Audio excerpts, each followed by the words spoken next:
Industrial underwater welding, a profession fraught with extreme danger, has for decades operated in Italy within a regulatory void, leaving workers vulnerable and safety standards lax.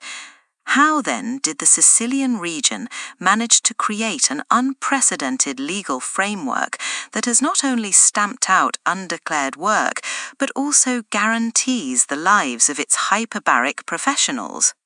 It's quite a story, Maggie. For decades, industrial diving in Italy existed in what we might call a regulatory limbo. Nationally, the sector was governed by a ministerial decree from 1979, which was frankly obsolete given modern technological advancements. This created a fragmented and often dangerous environment for divers. So, a 4-decade-old law was still trying to govern an industry that had evolved massively. That sounds like a recipe for disaster. What prompted Sicily to step in so decisively when the national government hadn't? Precisely. In this vacuum, the Sicilian region took an extraordinary step. They enacted what we at CEDIFOP consider an act of legislative sovereignty and educational civility.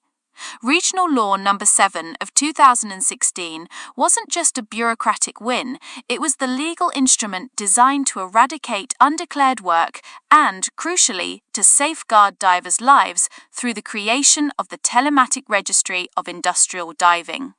That's a powerful claim, wiping out undeclared work and guaranteeing lives.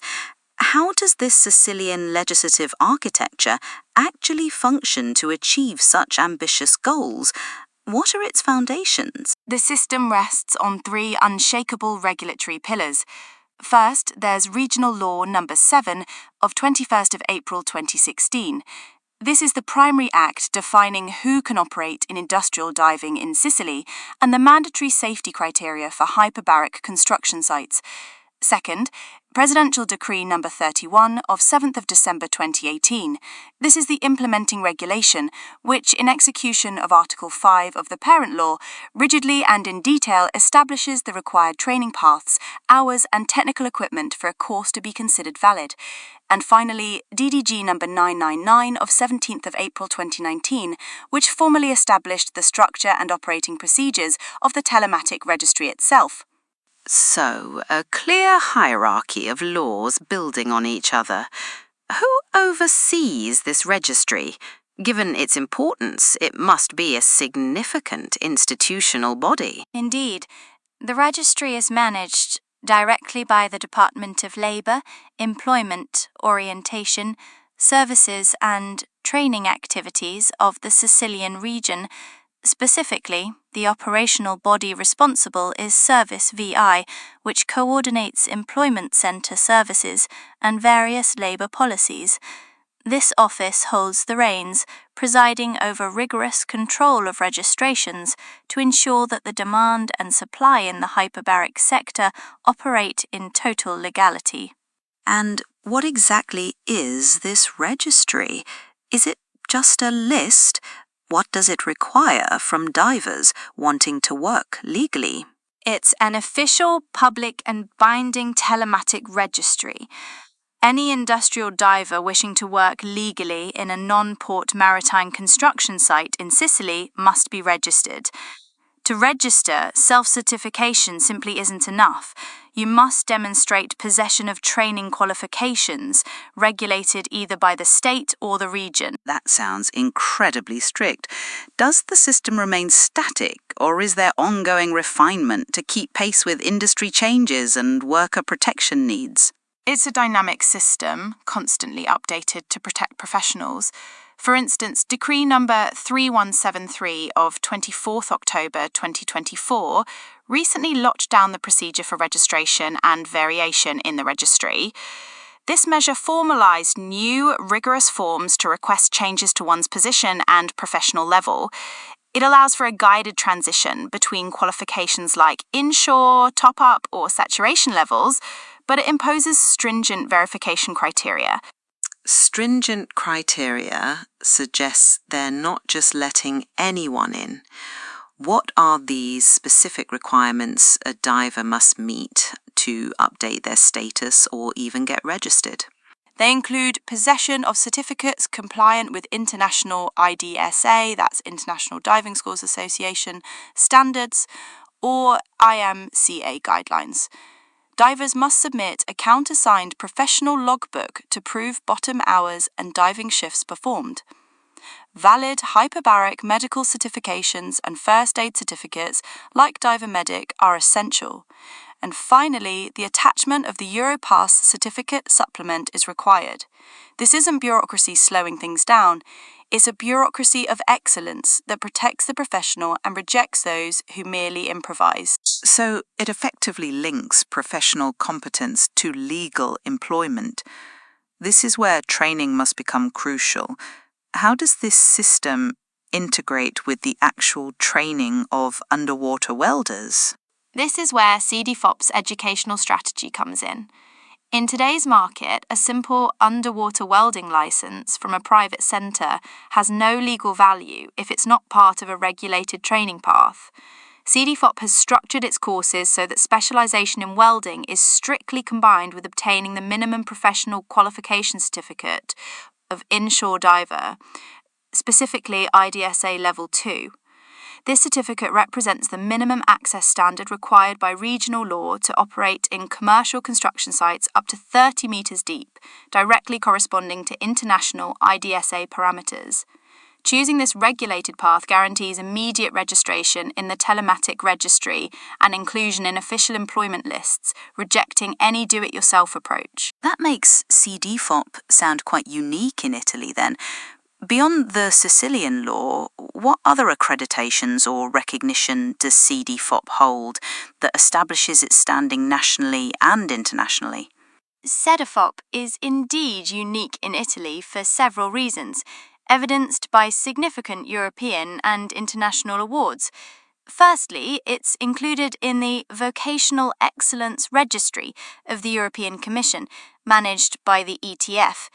This means the European Union officially recognises CEDIFOP as a specialised institute providing comprehensive courses for underwater technical operations, structured to meet rigorous IMCA and IDSA criteria. Our qualifications, such as commercial diver in its various levels, are aligned with global parameters. That's a substantial endorsement. What's the second key recognition? Secondly, CEDIFOP's institutional transparency is certified by the European Union itself through its formal registration in the EU Transparency Register. This accredits us to dialogue directly with community institutions, actively participating in consultations and regulatory dynamics at a European level, demonstrating our commitment to ethics and integrity.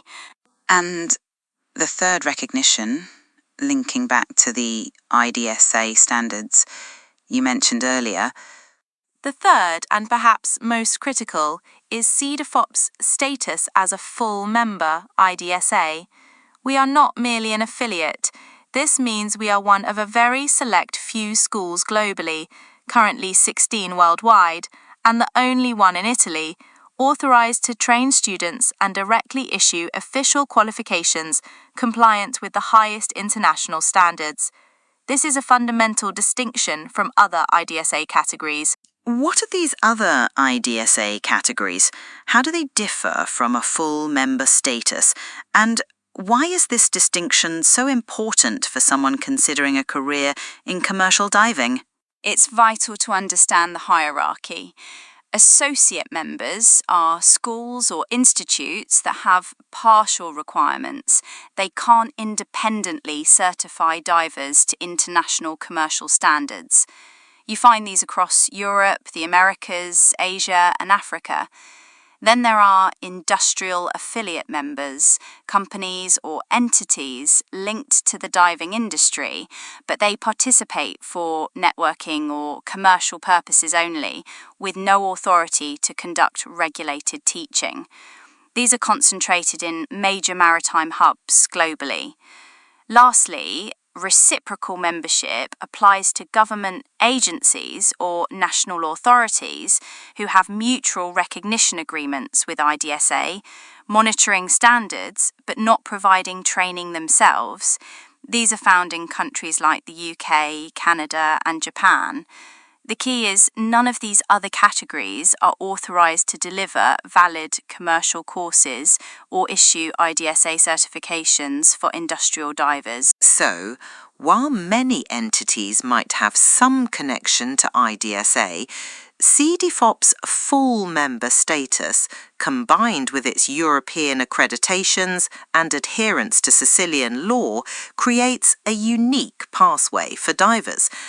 It offers both legal coverage in Italy and genuine international recognition for their qualifications. Precisely. In Italy, choosing CEDIFOP means relying on the only reality that combines the strictness of Sicilian Regional Law No. 7, 2016, with the highest levels of institutional, educational, and ethical accreditation demanded by the European Union and global hyperbaric industry standards. It's about ensuring safety and professionalism.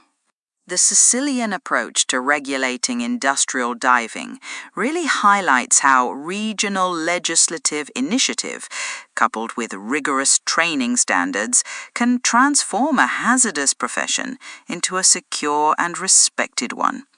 If you found this discussion illuminating, please share the episode with someone who would also appreciate it.